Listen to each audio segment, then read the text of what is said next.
Quiet on the floor, please. Quiet on the floor, please. We're about to begin. Ladies and gentlemen, at this time, quiet on the floor, please.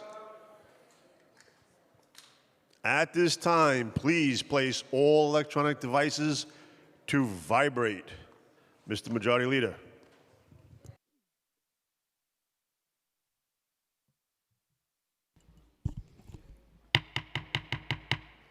Good afternoon. Welcome to the Stadium meeting of September 29, 2022. I'm Majority Leader Keith Powers. I'd like to thank you for joining us today. If you'd like to follow along, the agenda for today's meeting is posted on the City Council website. Please join us for the Pledge of Allegiance.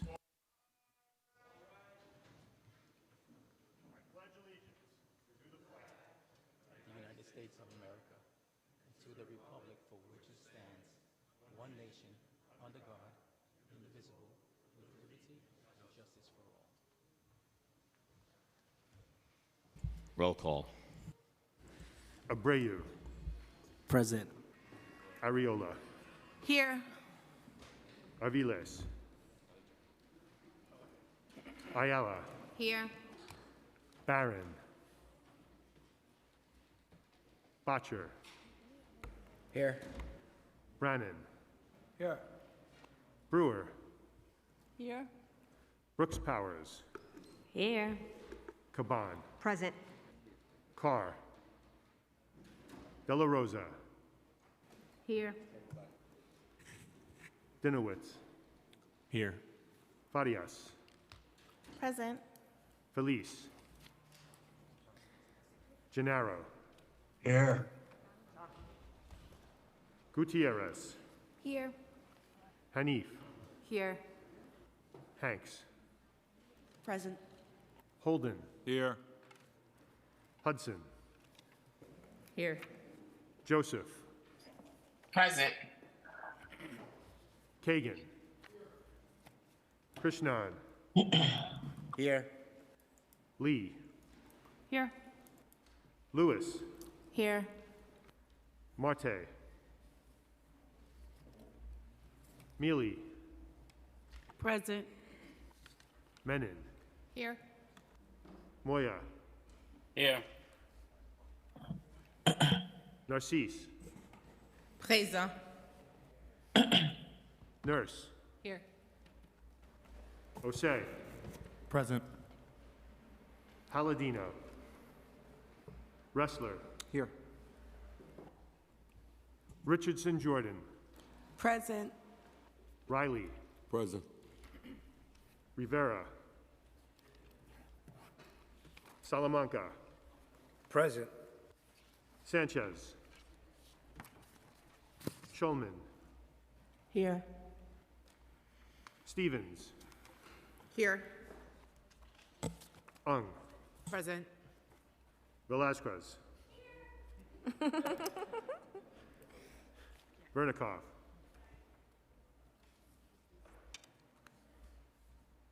Williams. Here. Palladino.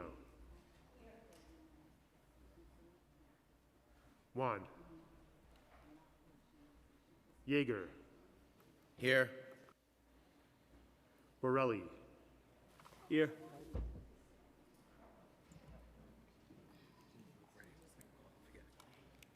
Powers. Here. Speaker Adams. I am present.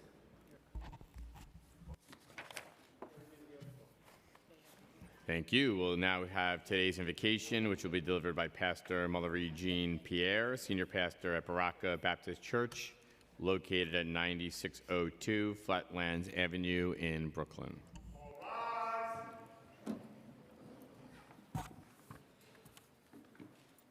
To Speaker Adrian Adams, to New York City Council members, I bring greetings to you from Baraka Baptist Church. It's located in the Canarsie section of Brooklyn, New York. Special thanks to my councilwoman, Mercedes Narcisse, in the 46th District. A Baptist missionary named Arthur Ward once said, "Flatter me, and I may not believe you. Criticize me, and I may not like you.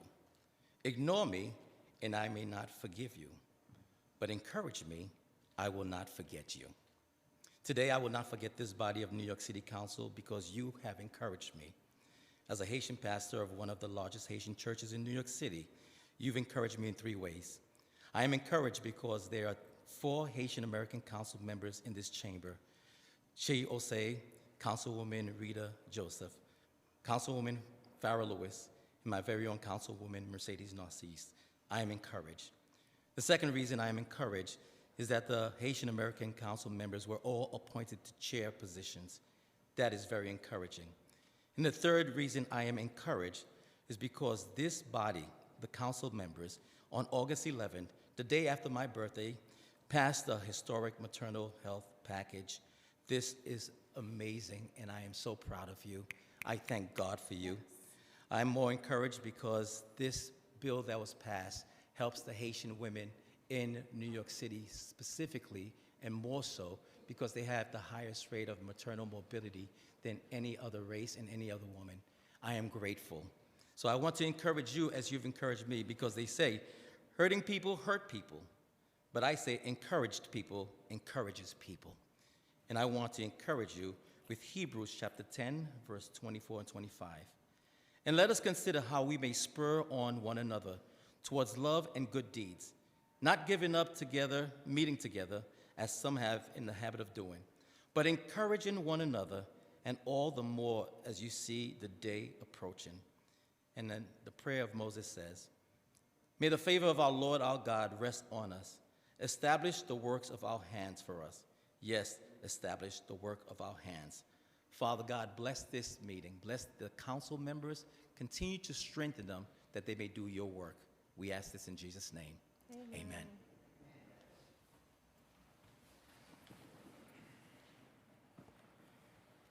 Thank you, and thank you for joining us here today. I'm now going to ask Councilmember Mercedes Narcisse to spread the invocation on the record. I am delighted to welcome Pastor Mullery Jean-Pierre of Baraka Baptist Church, located in the 46th District, to the City Council chambers today, and thank him for delivering today's invocation. Baraka Baptist, which he leads, is a religious institution which has contributed immensely to the ethical and spiritual values of the Canarsie community and beyond. Pastor Jean-Pierre has built a reputation of being deeply caring pastors who is always on call for his congregates and community. Pastor Jean-Pierre, like myself, was born in Haiti. He was born to a Haitian father and a Dominican mother. He is married to a Jamaican wife. He has a Puerto Rican daughter-in-law, an African-American son-in-law, and a Trinidadian sister-in-law. His family is truly the epitome of what makes New York City such a beautiful and great place. Again, I thank him for his outstanding efforts in the 46th Council District and for bringing a small taste of Baraka Baptist Church and Haitian to the council chambers today. Thank you. Thank you, Councilmember Narcisse. We now will have the adoption of the minutes by Councilmember Sanchez.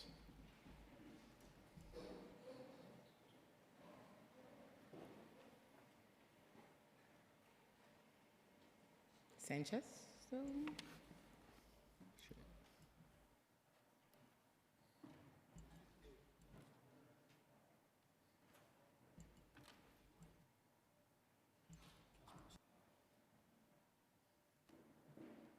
Oh, okay. I'll read the motion. I'll make a motion the minutes of the stated meetings of September 6, 2022 be adopted and printed. We'll now have messages and papers from the mayor. M93, Mayor's Management Report. Received, ordered, printed, and filed. Communications from city, county, and borough offices. None.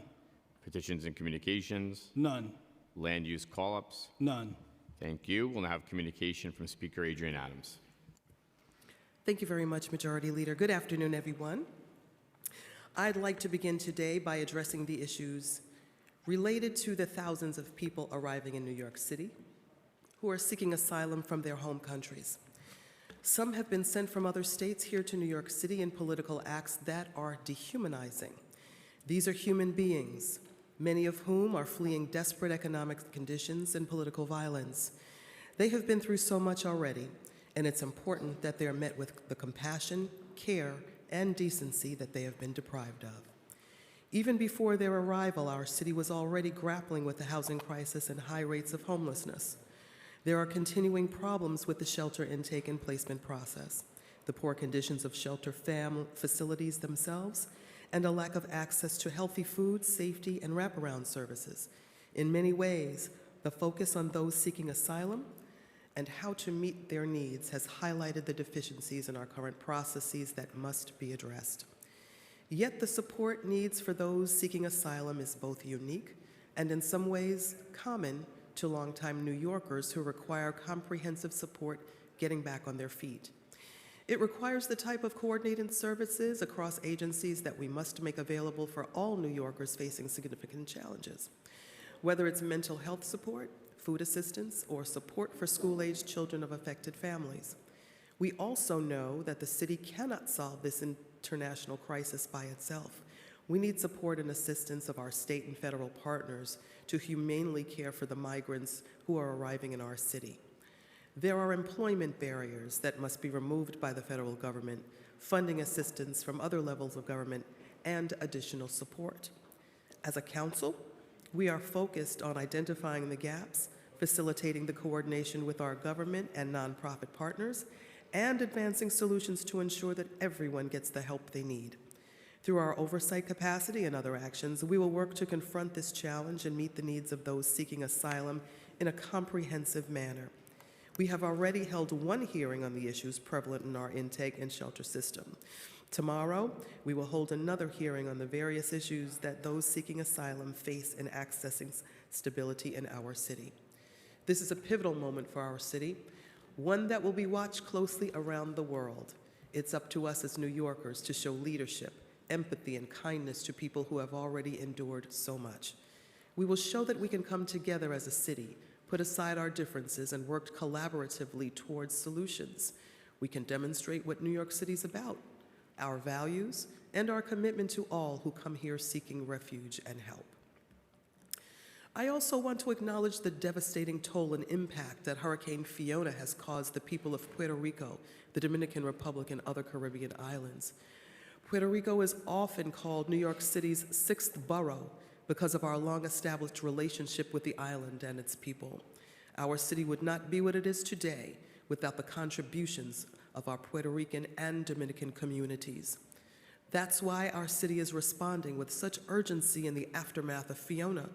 It has only been 5 years since Hurricane Maria left Puerto Rico devastated and without electricity and clean drinking water. It destroyed homes, displaced families, and upended communities in the process. As a city and country, we must do everything we can to provide immediate relief for those impacted, not just by contributing to the on-the-ground recovery efforts, but also advocating for necessary policy changes. Earlier this week, I'm proud to have joined our council colleagues of Puerto Rican descent to send a joint letter to Washington urging our federal government to create a waiver for the Jones Act so essential supplies reach the island faster and deliver the resources that people need. I know so many of us in this room have visited the island, are supporting fundraising efforts, or are collecting donations in our individual districts. New Yorkers are once again demonstrating care and compassion in the wake of tragedy, and I want to take a moment to thank everyone who continues to support the families and people devastated by Hurricane Fiona. Over the past month, our city has been mourning the loss of 2 New Yorkers who died while on the job. On September 12th, 46-year-old Papa Cooley died while working on a 14-story project at a construction site in Greenpoint, Brooklyn. He leaves behind a family, and we send love and condolences to them for their loss. On September 14th, a 30-year-old Ronald Ortiz, a construction worker and electrician, was shot and killed during his lunch break in East New York. He is remembered by family and friends as a gentleman, a kind soul who excelled at sports. We also send love and condolences to his family, friends, and community. This week, our Jewish communities here in New York City and around the world celebrated Rosh Hashanah, the Jewish New Year. I hope everyone has a happy and sweet New Year filled with peace, prosperity, and good health. Next week marks the start of Yom Kippur, the holiest day of the year, so I want to wish all New Yorkers who are observing an easy and meaningful fast. And for those celebrating, I'm going to get this right, Sukkot, I wish you all a Chag Sukkot Samayach. In the coming days, we will be celebrating several important cultural holidays, including Nigeria Independence Day on October 1st, Iraq Independence Day on October 3rd, Uganda Independence Day on October 9th, Cuba Independence Day on October 10th, and Indigenous Peoples Day on October 10th. October marks the start of Filipino American Heritage Month, German American Heritage Month, Italian American Heritage Month, Heritage and Culture Month, and Polish American Heritage Month. Our city's beautiful diversity is something to cherish and appreciate, and I join all New Yorkers in celebration of our cultures. This month is also a time to shine a light on many afflictions that impact millions of people across this country. October is AIDS Awareness Month, Breast Cancer Awareness Month, Down Syndrome Awareness Month, Dyslexia Awareness Month, and World Autism Month. We recognize the efforts of all New Yorkers who continue to support those impacted by these diseases. And finally, October is National Domestic Violence Awareness Month, when we highlight domestic violence and its devastating consequences, acknowledge its survivors, and uplift their voices. Nationally, 1 in 4 women and nearly 1 in 10 men have experienced sexual or physical violence by an intimate partner during their lifetime. We know there is an undercount due to the trauma and stigma around domestic violence, resulting in people living in fear and silence. There is much work to do to end gender-based violence, and this council has prioritized responses and services to help reduce this violence and help survivors. We will continue to champion these resources that help people to be safe and recover. Now, let's move on to our stated agenda. Today, we are voting on several legislative land use and finance items. We will be voting on the following land use items. 231-06 Northern Boulevard will facilitate the enlargement of the Misumi restaurant. It will also permit local retail and services on neighboring properties. The council is modifying the application to reduce the size of the area of the proposed overlay by changing its eastern boundary from 234th Street to 233rd Street in Councilmember Palladino's district. 2017 Grand Concourse will facilitate a new 9-story residential building containing approximately 33 affordable housing units, 8 of which will be provided to formerly homeless seniors through the AIRS program in Councilmember Sanchez's district. Hallett's North rezoning.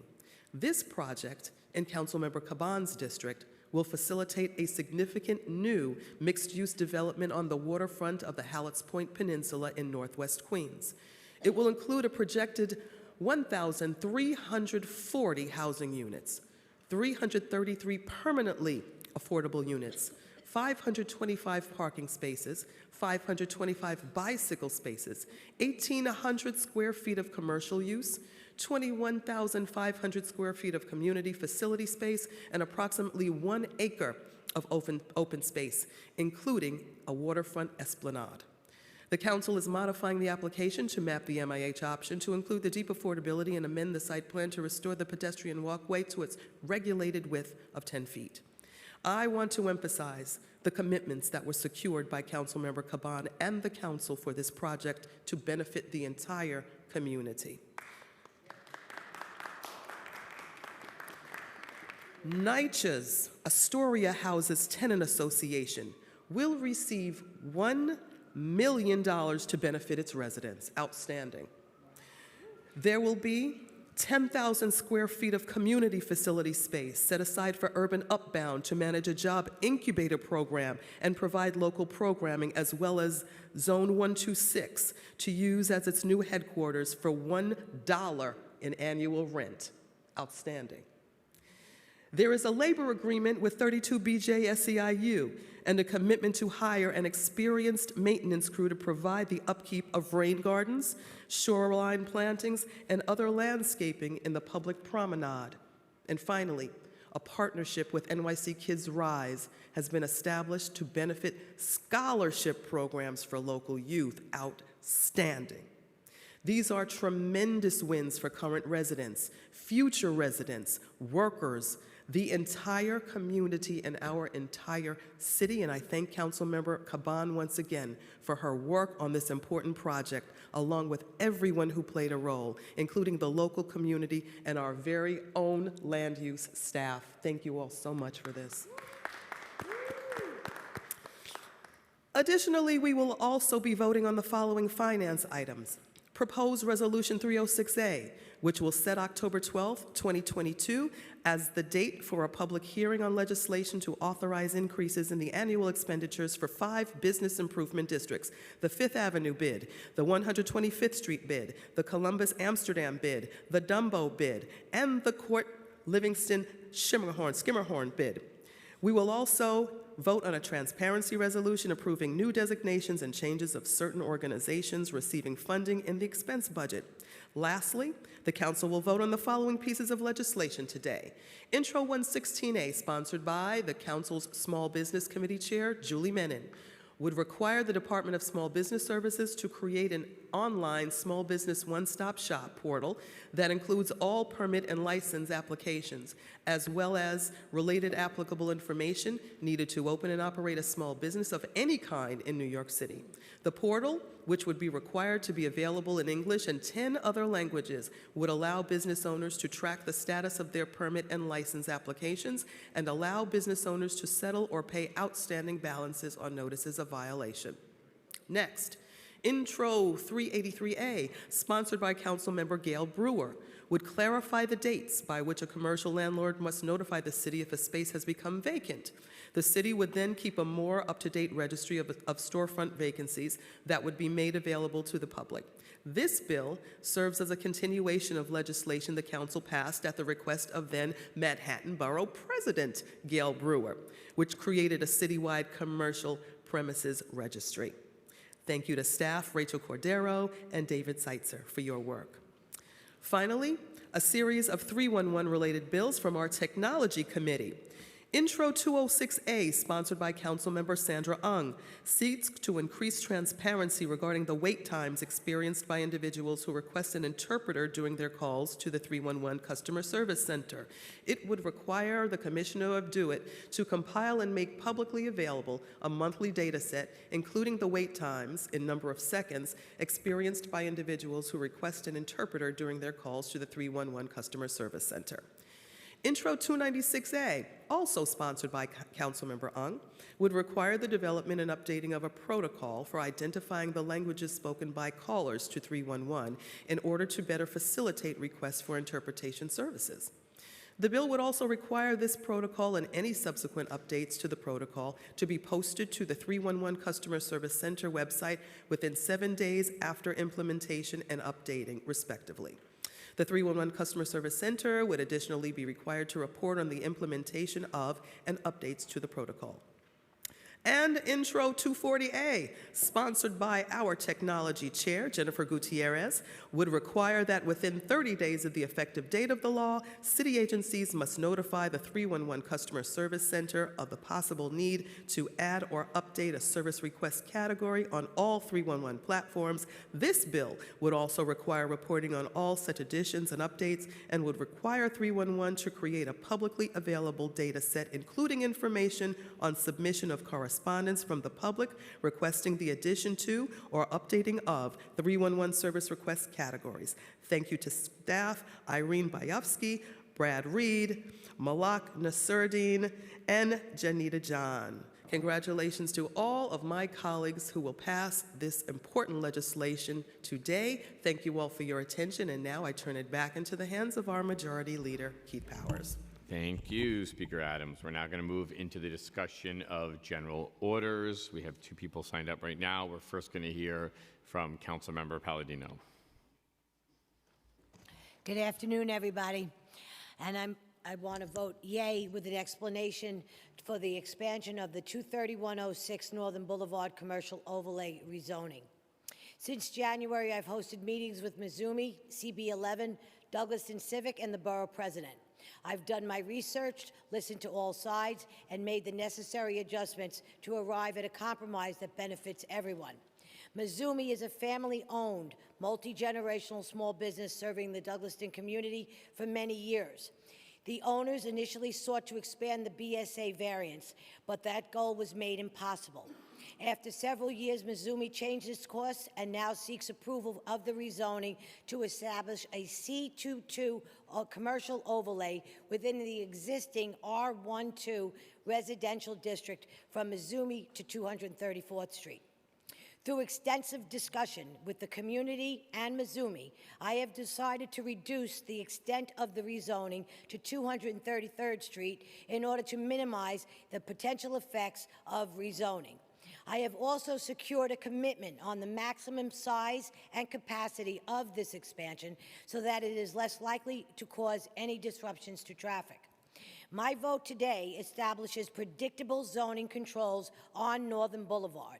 Because of the underlining R1, R2 zoning remains in place, no tall buildings or apartment buildings of any kind will be permitted. Instead, the rezoning gives the property owners the ability to invest in their businesses without extensive and costly government oversight. With this vote, I help small businesses to grow while blocking overdevelopment. I was elected to serve District 19 to both preserve our neighborhoods and to support our small businesses.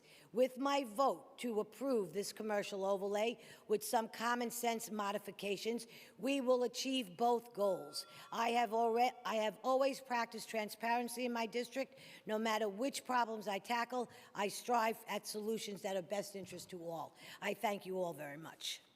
Thank you, Councilmember Palladino. We'll now hear from Councilmember Brewer, followed by Councilmember Sanchez. Okay, we'll now go to Councilmember Sanchez. Thank you, Majority Leader. I want to speak in support of the project that is going through in my district, 2017 Grand Concourse, which is a 100% affordable housing development. It's going to be 34 units on a very small site, and it was previously not as affordable. We kind of got into it during our first discussion with the developers, which is actually the day that we had a shooting in front of my office. And I was in the middle of saying to them, right before we heard the pop, pop, literally, that we needed more and deeper affordability in every single development that was going to come to our district with city support. And they obliged. It's a third homeless set aside and 10%, 30% AMI. And I'm just very proud to support this project and urge all of us, congratulations to Councilmember Caban, to always just be very attentive to these projects because they get subsidized at really high levels. This one is $782,000 per unit to preserve the long-term affordability. And so when we have the right and we should and must demand every time that these projects come to our district that we are getting exactly what our communities need. So with that, thank you so much, and I hope that you all join me in supporting. Thank you. Do we have any other individuals who'd like to speak on general orders?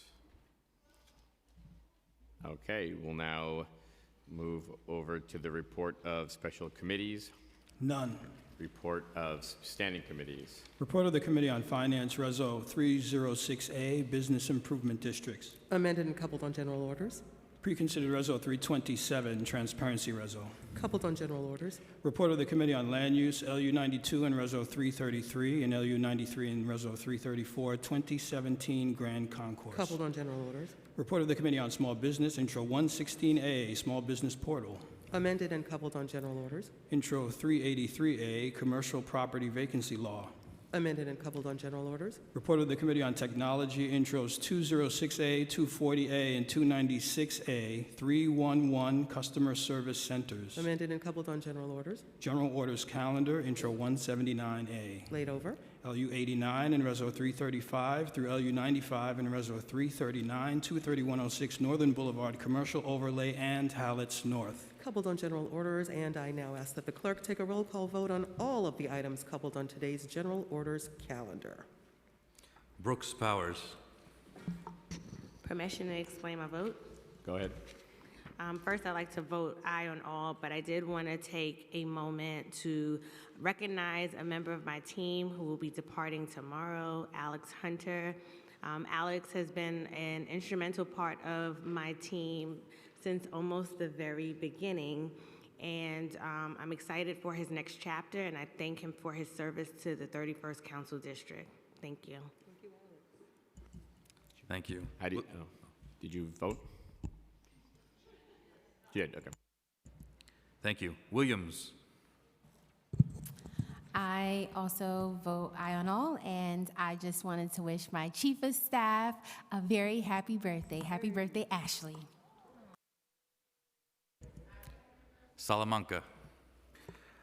Permission to explain my vote? Go ahead. Yeah, I would like to vote aye on all call-ups, and with permission, I'd like to vote on all coupled items on the general order calendar and all resolutions. And I vote aye on all. Thank you. Lewis. I vote aye on all. Mealy. I want to thank our Majority Leader, and I would like to vote on all land use call-ups, general orders, and I vote aye on all and all resolutions. And thank you. Thank you.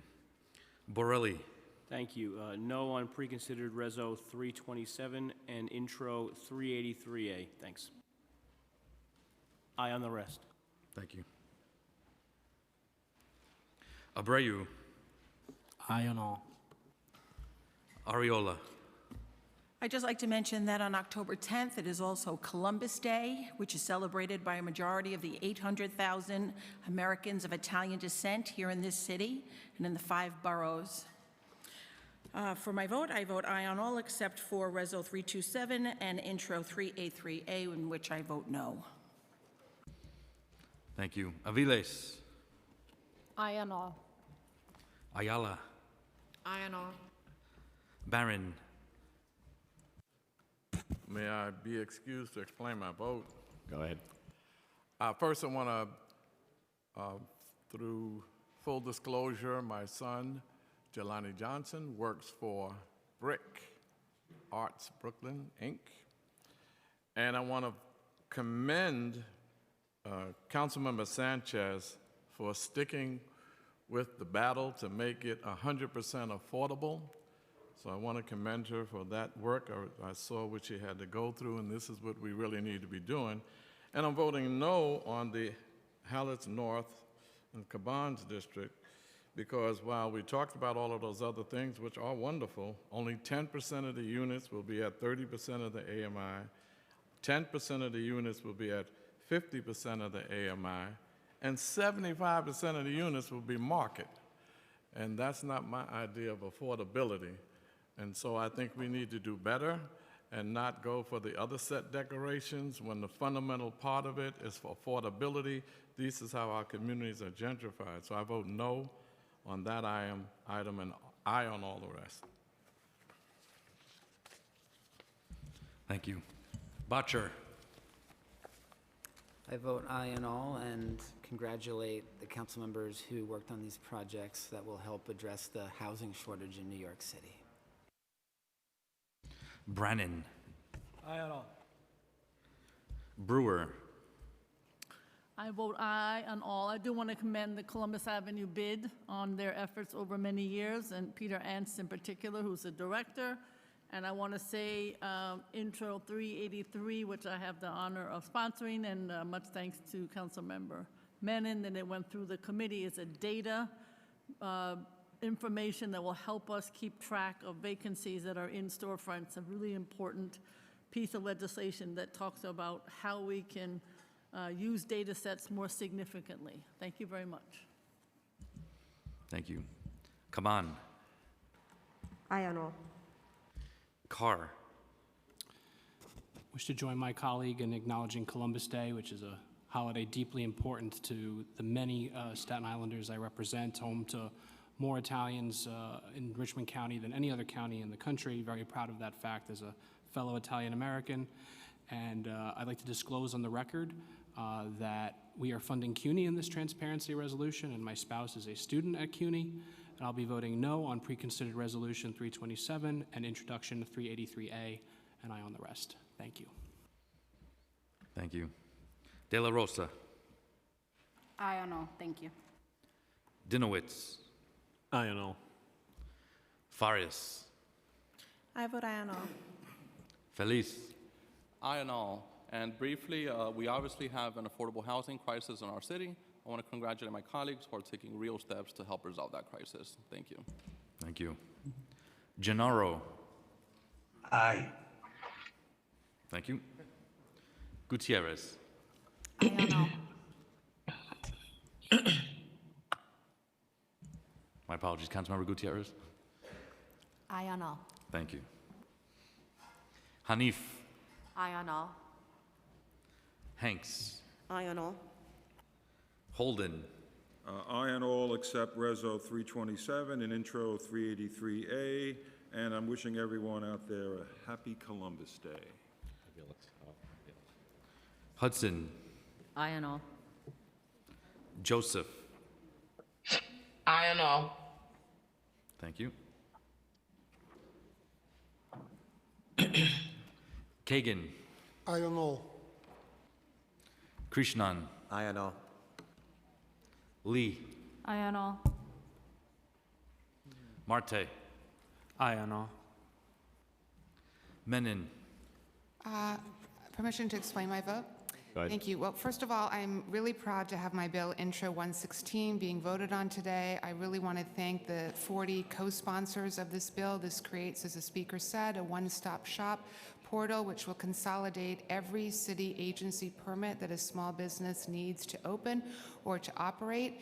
Currently, for example, if you're a restaurant owner, you're dealing with 20 different forms that you have to file, and often you have to take off multiple days off of work just to do this. This one-stop shop portal will be in 11 different languages, so we really focused on language access, and we're basically making it much easier for small businesses to operate. I also want to thank the Speaker for her leadership in moving this bill forward and helping our small businesses. And I want to thank my Chief of Staff, Jonathan Shutt, my Legislative and Budget Director, Brandon Jordan, Jeff Baker, Andrea Vasquez, David Seitzer for their incredibly hard work on this legislation. And finally, this bill is really going to lift the burdensome regulatory difficulties that thousands of our small businesses face. Thank you. And I vote aye on all. Thank you. Moya. I vote aye on all. Thank you. Narcisse. Aye on all. Osei. Aye on all. Nurse. I just want to say I'm very much looking forward to celebrating Indigenous Peoples Day. Certainly not just even the name of the day doesn't even begin to deal with the genocidal acts conducted by Christopher Columbus, murdering, raping, maiming, massacring. But my sympathies to those who celebrate that, and I vote aye on all.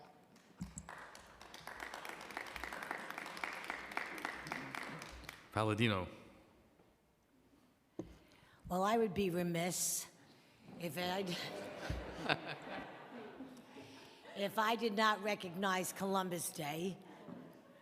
Okay, and I sort of am upset that the Chambers here has not done so, that we as individuals have to recognize it. So it's totally overlooked.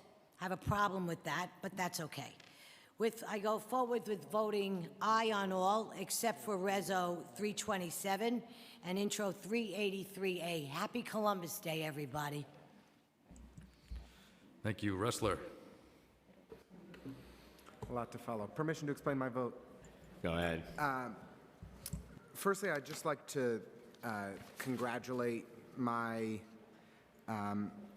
good friends at the Dumbo bid and the Court Livingston Skirmerhorn bid on increasing their annual expenditure. These are two really wonderful business improvement districts that do so much to improve the dynamism and the cleanliness and just the activation of our communities in downtown Brooklyn and Dumbo. In the future, I hope that we can start including market rate residential rental properties in these business improvement district assessments, as these areas have gentrified enormously, and the residents benefit so much from the services of the bid. But I'm very pleased that we are helping to allow these organizations to do even more good work in our communities.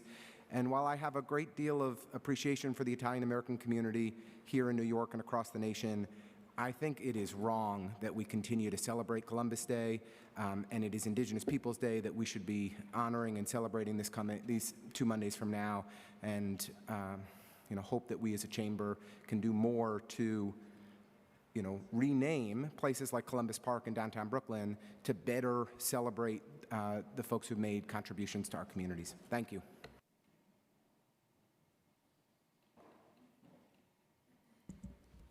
Thank you. Richardson Jordan. I would like to be associated with the comments of my colleague, Councilmember Sandy Nurse, regarding Indigenous Peoples Day.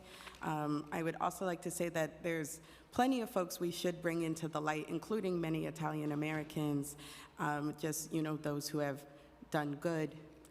And with that, I vote aye on all. Thank you. Thank you. Riley. Aye. Rivera. Sanchez. Permission to explain my vote? Go ahead. First, Majority Leader, I want to just apologize that I wasn't here to adopt the minutes. I was breastfeeding the child. So I want to vote aye on all with the exception of pre-considered resolution 327 because there are some decisions in there that adversely affect my district, and I cannot in good conscience support this transparency resolution at this time. And with that, I vote aye on all with the exception of pre-considered resolution 327. Thank you. Schulman. Aye on all. Stevens.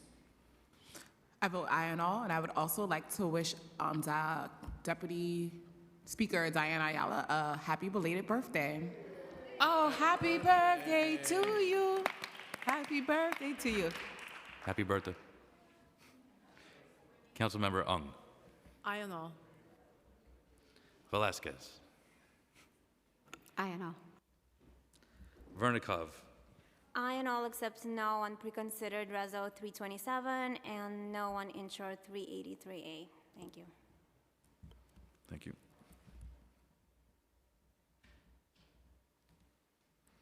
Juan. Aye on all. Thank you. Thank you.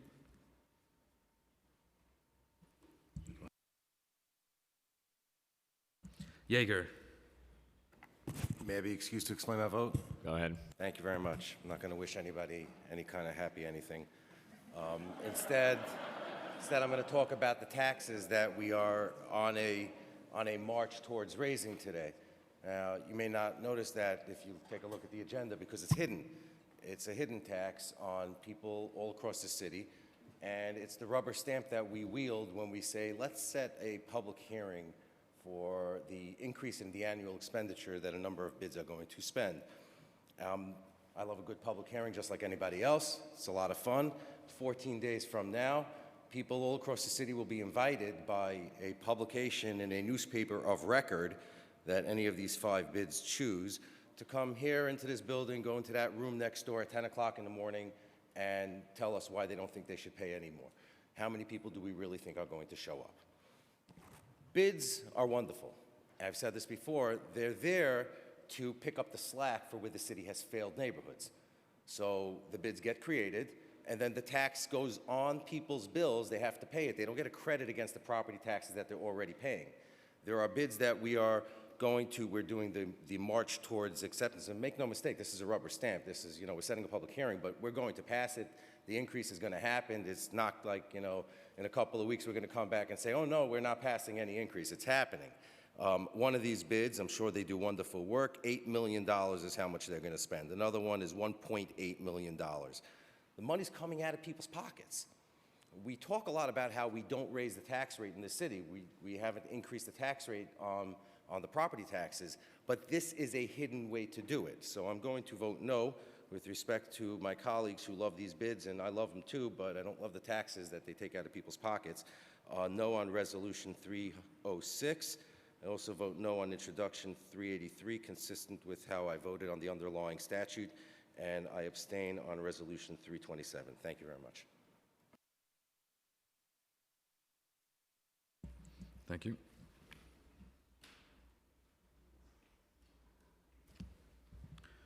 Powers. I vote aye. Speaker Adams. Well, unlike my colleague, I am going to add another happy Diwali on October 24th to all who are celebrating. With that, I vote aye on all.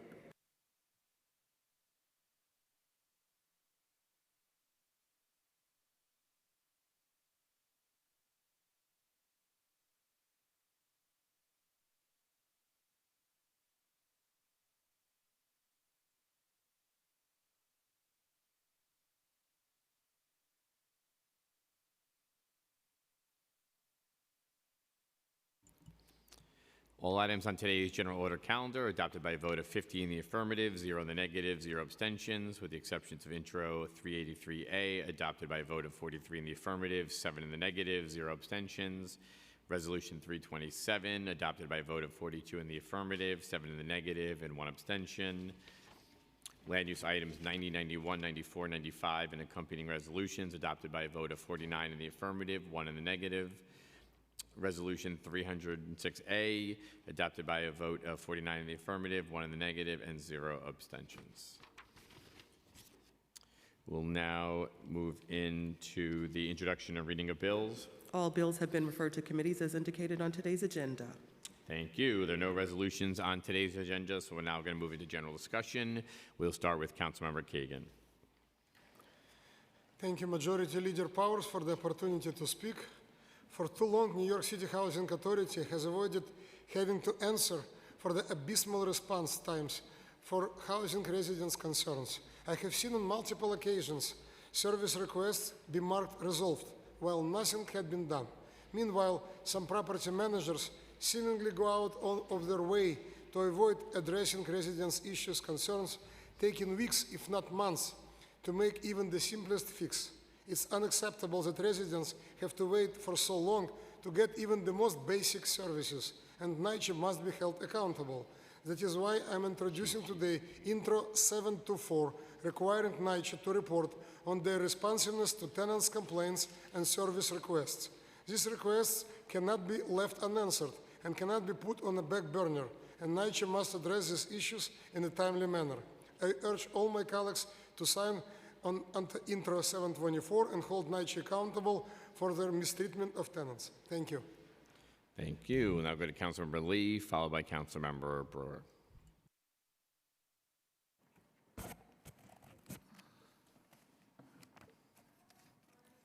We'll go to Councilmember Brewer, and then we'll come back to Councilmember Lee.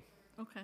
I have 3 bills that we're considering today. One has to do with stolen property. I believe that many of us are experiencing theft from stores, and this would make it a misdemeanor if it is placed on the open market online. Number 2, the issue of public space. I know that we are all enjoying plazas. We are enjoying activities that take place on them, but there isn't a lot of coordination in terms of what is going on. There are different agencies involved, so this would make a better coordination taking place at the city level. And then the final issue is just trying to, what was the fun one? Oh, the issue of the very important one that we've been working on for a long time, which is figuring out how to have a land bank. And I think if we have a hearing, then there'll be many additions that I know Councilmember Nurse and others have suggested. But we do have the opportunity now with land to be actually in the perpetuity of affordable. Because I know too many times, even when a nonprofit takes over a building, it gets sold to the highest bidder, and you do not have a permanently affordable structure, even though that is what it is intended to do. The land bank would end that. Those are the 3 bills that are being considered for today, and I look forward to your support. Thank you very much. Thank you. We'll go to Councilmember Lee, followed by Councilmember Frias. Okay, good afternoon, Madam Speaker, Majority Leader, and colleagues. I'm proud to introduce legislation today that will create a website for DOE schools to post their surplus supplies and to facilitate school-to-school exchanges. The legislation Intro 725 was actually driven by a conversation at the grassroots level in my district, where we learned from a local teacher about the need for a system that school administrators can use to communicate and coordinate with one another about their inventories and resources to save precious taxpayer dollars, and also not let supplies go to waste. Given the fiscal predictions and as we head into another budget cycle, legislation that promotes efficiency and reduces waste is badly needed. So I wanted to say thank you and hope all of you can sign on and support. Thank you. We'll go to Councilmember Frias, followed by Councilmember Caban. Good afternoon, colleagues. Happy fall. Celebration is definitely in the air this month with several holidays taking place. So first, I want to start off with saying we welcomed little Amal this morning here at City Hall. She represents a message of hope and solidarity for displaced people everywhere. Thank you to Amal for joining us on the steps today. It was really an honor to have you here, and we wish her a safe continued journey. I want to wish all my Hindu neighbors and those who celebrate Navratri a happy Navratri. I hope the next 6 days are filled with joy and celebration as we honor Goddess Durga. It is also Hispanic Heritage Month, y'all. This month and every month we take time to highlight and celebrate all that our Latino culture has to offer and all that we have given to make this city, state, and country great. And I want to especially acknowledge the diversity we have in this body. Next up, additionally, I want to wish a happy Rosh Hashanah to all of our Jewish community members and everyone who celebrates. Lastly, we have October 10th coming up, which is Indigenous Peoples Day, and this day celebrates, recognizes, and honors the beautiful traditions and cultures of the indigenous people, not just here in America, but around the world. It draws attention to the pain, trauma, and broken promises that were erased by the celebration of Columbus Day. Today, I have two bills being introduced on the floor. First, with Councilmember Menon, Intro 727, which would require the Mayor's Office on Ending Domestic Violence and Gender-Based Violence to operate family justice centers 24 hours a day, 7 days a week, and to conduct a public campaign to inform the community of this change. My second bill is with Councilmember Salamanca that would increase the quality of life for all our seniors in nursing homes. Currently, nursing homes have to pay out of pocket for private collection businesses. Intro 720 would require the DSNY pickup of those waste from nursing homes at no cost to the homes. And I urge my colleagues to sign on. 2 minutes. Thank you. We'll go to Councilmember Caban, followed by Councilmember Barron. Thank you. I want to take just a couple of minutes to talk about Puerto Rico. The last time I was on the island, I met with organizers. I visited farmers in the mountains. I visited my family. And Puerto Ricans are tired. They've had to survive all manners of disaster, hurricanes and earthquakes, which, by the way, Puerto Rico is one of the top 5 places on the planet most affected by the climate crisis. And so what's happening there is all of our futures. And they have also had to survive the disasters of imperialism and colonization. And if you want to help Puerto Ricans, we need more than offering water and generators as aid after disasters, but a commitment to support Puerto Ricans' ability to thrive and make their own future. Organizers there shared that it's really hard to mobilize when you feel like you don't have the energy to get up. It's la brega, the perpetual struggle. And we, the diaspora, and also all people who support justice everywhere, need to support this freedom fight. We need to end the Jones Act, not just simply waive it. We need to end Promesa, the fiscal board. We have to cancel the debt, and we have to say pa fuera to Luma and the privatization of energy, and fight for Puerto Ricans' right to self-determination, the right to decide our own futures. And so I hope that others will join in supporting those efforts of the folks, again, that are on the island living through these struggles every single day. So thank you. Thank you. We'll go to Councilmember Barron, followed by Councilmember Vilas. I want to commend commend Councilmember Councilmember. Vilas, and then we'll go to Councilmember Bachur, and if anybody else has things they can sign up. Thanks. What? Does that mean I go? Oh. I want to commend Councilmember Aviles for a powerful, strong hearing that you provided for us and the people of NYCHA. You made us feel proud. You were strong. And we say to NYCHA, stop privatizing and start sanitizing your water, because that's the real issue. So congratulations on a powerful hearing.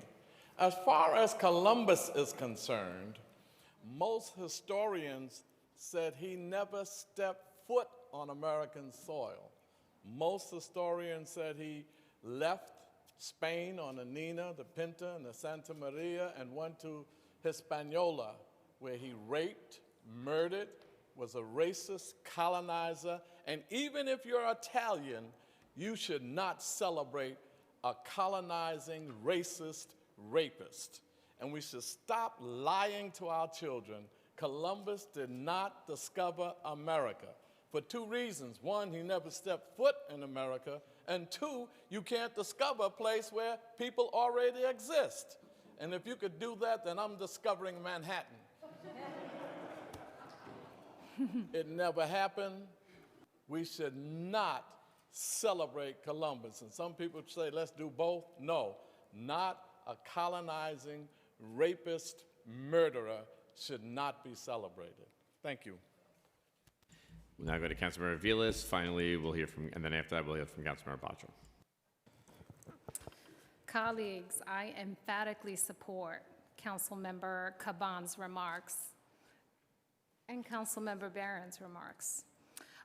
For those of you who represent districts with an industrial business zone, chances are you know quite well the challenges faced by rapid proliferation of last-mile logistics facilities. Chances are that if you represent communities that have seen the rapid proliferation of last mile, you also represent environmental justice communities, where decades of discriminatory planning has caused Black and brown communities to suffer the brunt of the impact of environmental contaminants. Our communities exhibit disparate health outcomes as a result, included elevated asthma rates and elevated pedestrian safety risks, to name just a few that relate directly to the growth of these facilities. While I continue to grapple with a way to more directly regulate last-mile facilities, in the interim, I'm introducing legislation today that is intended to mitigate the impacts of the massive uptick in delivery vehicles in my district, especially in the community of Red Hook. These delivery vehicles are congesting our roadways and poisoning our air. Today, I'm introducing Bill 707 in conjunction with the Borough President, Council members Caban, Gutierrez, and Ressler, which calls on New York City to begin monitoring air quality at designated heavy-use thoroughfares.